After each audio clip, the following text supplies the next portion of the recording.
जी बिस्मिल्लाहिर्रहमानिर्रहीम। साथियों, हज 2026 की तैयारियां चल रही है। उसमें एक आखिरी जो किस्त आती है उसमें ख़ास चीज़ हज कमेटी ऑफ इंडिया जो ध्यान देती है और जिसका अंदर मेंशन आप देखेंगे थर्ड इंस्टॉलमेंट में, उसमें आप के सामने जो चीज़ें आएगी ख़ास कर एयर फेयर यानी कि फ़्लाइट का किराया तय करेगा कि कहाँ से कितना किराया तय हुआ है। और आप देखेंगे कि स्क्रीन पर मेरी देख लीजिएगा कि पिछले साल जो फ़्लाइट का किराया आया था और उसके बारे में आप इस साल भी देखेंगे जो थर्ड इंस्टॉलमेंट का सर्कुलर आएगा, उसमें आप स्क्रीन पर मेरी देख लीजिएगा कि अहमदाबाद से जो किराया आया था उसको यहाँ पर बतलाया गया है कि 95,880 रुपये, बेंगलुरु से 1,03,000 और कालीकट से 1,45,000 यानी कि चेन्नई। आप पूरा यहाँ पर देख लीजिएगा, पूरी लिस्ट मौजूद है। 18 एम्बार्केशन पॉइंट का किराया तय किया था और आखिरी जो रो में दिख रहा है, आखिरी जो लाइन में दिख रहा है वो किराया तय किया गया है। ठीक है, फाइनली जो किराया होता है वो।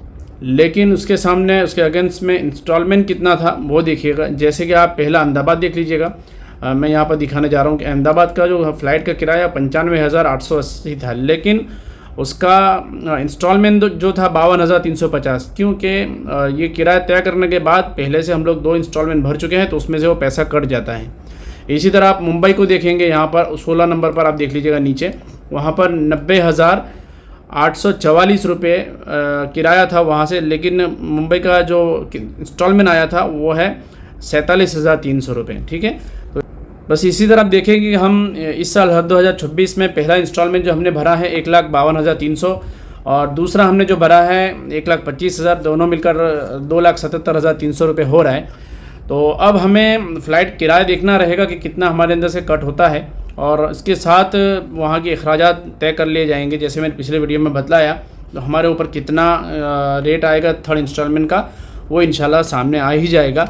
लेकिन मैंने जैसे कहा कि कुछ एयरपोर्ट पिछले वीडियो में बतला दिया था मैंने, मुंबई है, दिल्ली है, हैदराबाद है, लखनऊ है, ऐसे एयरपोर्ट से इंशाल्लाह कम पैसा मिलेगा और कम खर्च आएगा, ऐसा हमें लग रहा है।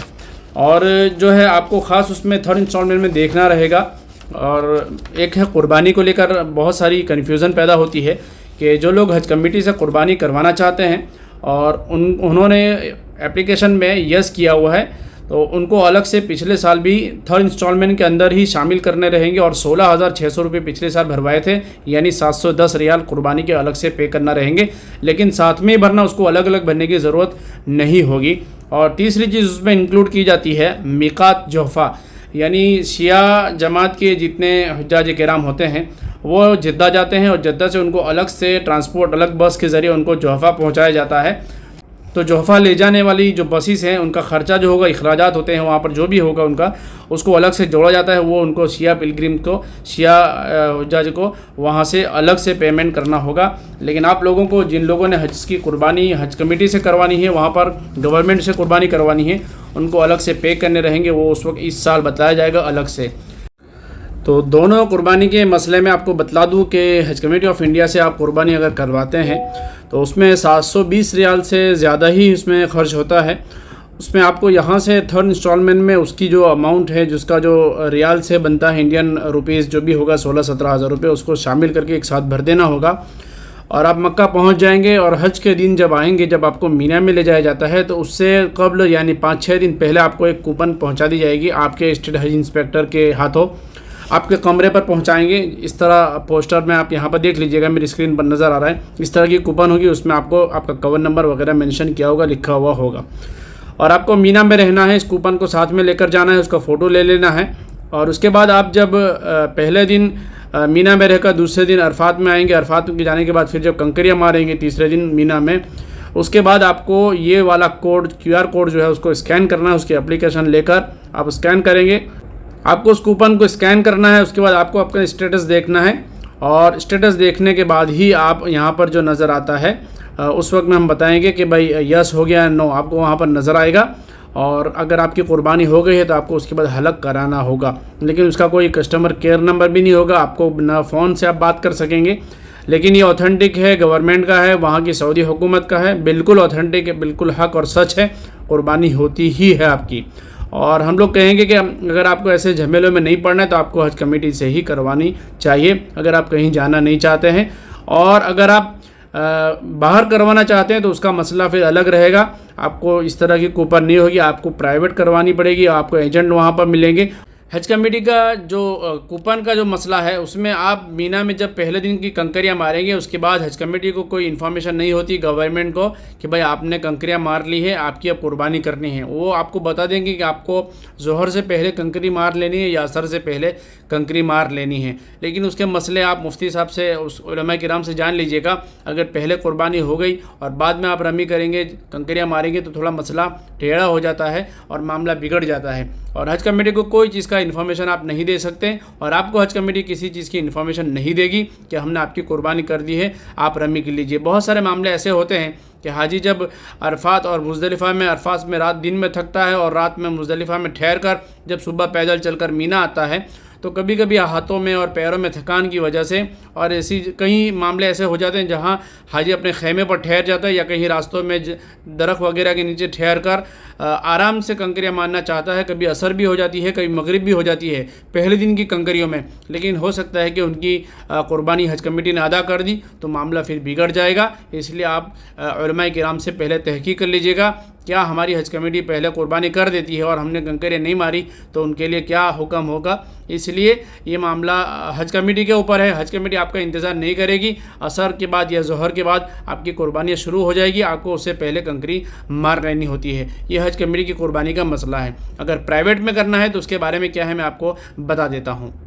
लेकिन जिन लोगों ने वहाँ पर यस किया हुआ लेकिन अब उनको फ़ाइनल मालूम है कि हमें हज कमेटी से नहीं करवानी है, गवर्नमेंट से नहीं करवानी है, अपने हिसाब से वहाँ पर करना चाहते हैं, तो आप जो है पूरा इंस्टॉलमेंट नहीं भरना है, जो बतलाया जाएगा वही भरिएगा और कुर्बानी की रकम को छोड़कर आप एक एप्लीकेशन भेज दीजिएगा। हम लोग आपको उस वक्त में एक ईमेल आईडी भेजेंगे, उस पर आप एक एप्लीकेशन भेजिएगा, सिग्नेचर करके अपलोड करना रहेगा, स्कैन करके आपको फ़ोटो लगा के कि भाई मुझे मेरी अदाही को कैंसिल करे, मेरी जो है इसको कैंसिल किया जाए मेरी कुर्बानी के ऑप्शन को, और मैं ख़ुद वहाँ कुर्बानी करना चाहता हूँ। और अगर कोई हाजी अभी तक नो किया लेकिन यस करना चाहते हैं, हज कमेटी से करवाना है, तो वो भी उसी ईमेल पर करिएगा कि भाई मुझे यस करना है कुर्बानी, अब हज कमेटी से करवानी है, पहले मैंने नो कर रखा था एप्लीकेशन में, तो वो भी कर सकेंगे। एप्लीकेशन देके उनको पेमेंट अंदर कुर्बानी का ऐड करके उसको भरना रहेगा एक साथ में ही।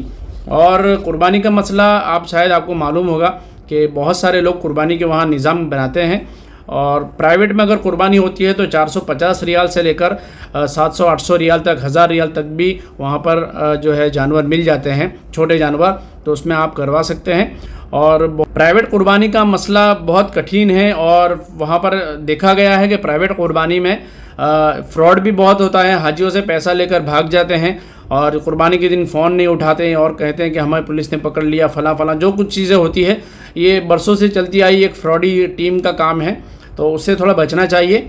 और अगर प्राइवेट में करने वाले बेहतर लोग भी हैं, अच्छे लोग भी हैं, बहुत सारे उलमाए किराम वहाँ पर जाते हैं, बहुत सारे ऐसे नेक लोग भी होते हैं जो अच्छे तरह से वहाँ पर कुर्बानी का इंतज़ाम करते हैं, तो उनसे आप ज़रूर करवा सकते हैं। और कुर्बानी की जो रकम है वहाँ पर कम से कम 450 रियाल से शुरू होती है।